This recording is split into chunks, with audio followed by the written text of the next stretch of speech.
నిన్న ఒక review meeting చేశాను, అవి కూడా మీకు తెలియజేస్తాను. ఆ తర్వాత మీటింగ్ అయిపోయిన తర్వాత ఎవరైతే దీన్ని కోఆర్డినేట్ చేస్తున్నారో మీరందరూ ఒక్కొక్క జిల్లా నుంచి వచ్చిన వారిని 1 by 1 గ్రూప్గా రమ్మని చెప్పండి. Will take a photograph.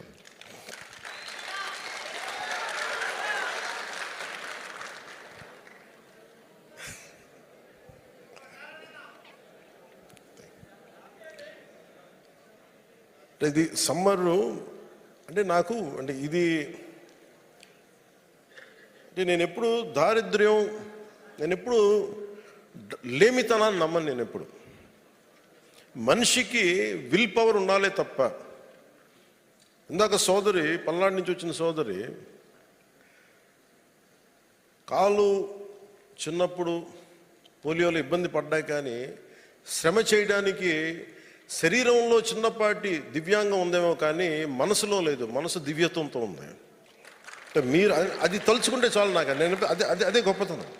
అందుకని నేను పని చేయలేను అంటే నాకు దేశం ఎందుకు వెనకబాటుతనంతో ఉంటుందంటే పని చేసేవాళ్ళు కనుక ముందుంటే నేను చాలాసార్లు నేనే పని చేసేస్తాను. అందరి కోసం వెయిట్ చేయను. ఒక కుర్చీ తీసేయాలన్నా లేదా ఒక శారీరక శ్రమ చేయాలన్నా నేను కూర్చోబెట్టి నేను ముందుంటాను ఎప్పుడు.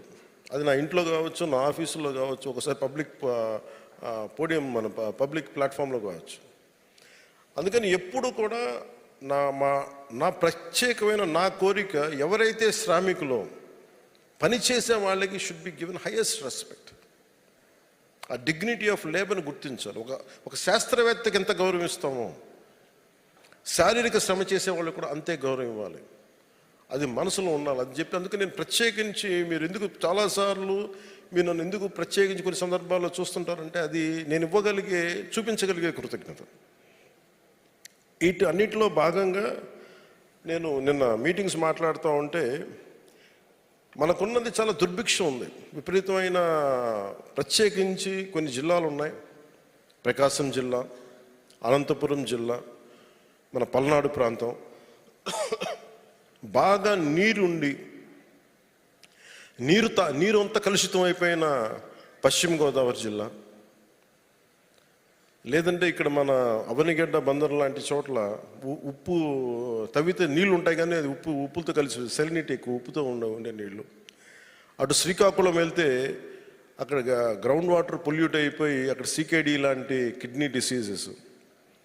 సో ఇప్పుడు ఏమైపోయిందంటే రక్షిత నీరు చాలా చాలా ప్రాధాన్యం అయిపోయింది. ఇదివరకులాగా మనం ఒక బావి తవ్వుకు నీళ్లు తాగుదామంటే ఇబ్బందికరమైన పరిస్థితులు.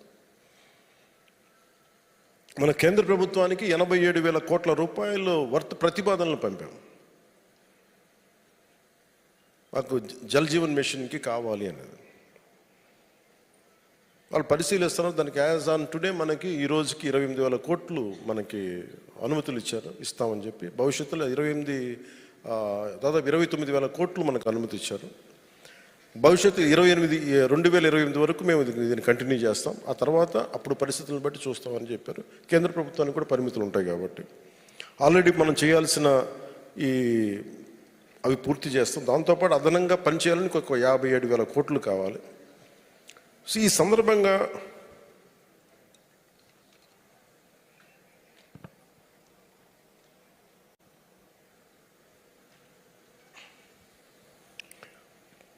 నేను నిన్న రివ్యూ మీటింగ్ మాట్లాడుతుంటే అసలు మనకి డబ్బులు లేవు అనుకుందాం. అసలు మనం ఏం చేయాలి అంటే డబ్బులు లేకపోతే, కేంద్రం నిధులు లేకపోతే ఇంక రాష్ట్రం పనిచేయదా? ఒకవేళ కేంద్రం ఇప్పుడు యుద్ధ వాతావరణంలో ఉంది, రేపు పొద్దున్న ఆర్థికంగా కేంద్రానికి కూడా ఇబ్బంది ఉండి అదనంగా మనకు నిధులు ఇవ్వలేకపోతే మనం ఏం చేయాలి? దాని మీద సారాంశం.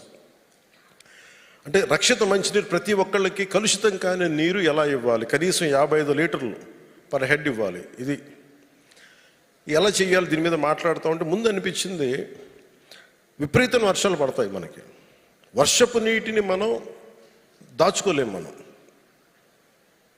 ఉన్న తటాకాలని, చెరువుల్ని మనం కలుషితం చేసేసాం. సో వీటన్నిటి గురించి ఏమి చేయాలి అని పెడితే నేను చెప్పాను ముందు let us set up a war room. అంటే ఇది ఎలా పెట్టామంటే వేసవిలో ఎట్లాగ నీటి కొరత ఉంటుంది దాన్ని అడ్రస్ చేయడానికి ప్రత్యేకించి డిప్యూటీ సీఎం ఆఫీస్లోను, అలాగే ప్రతి రూరల్ వాటర్ సప్లై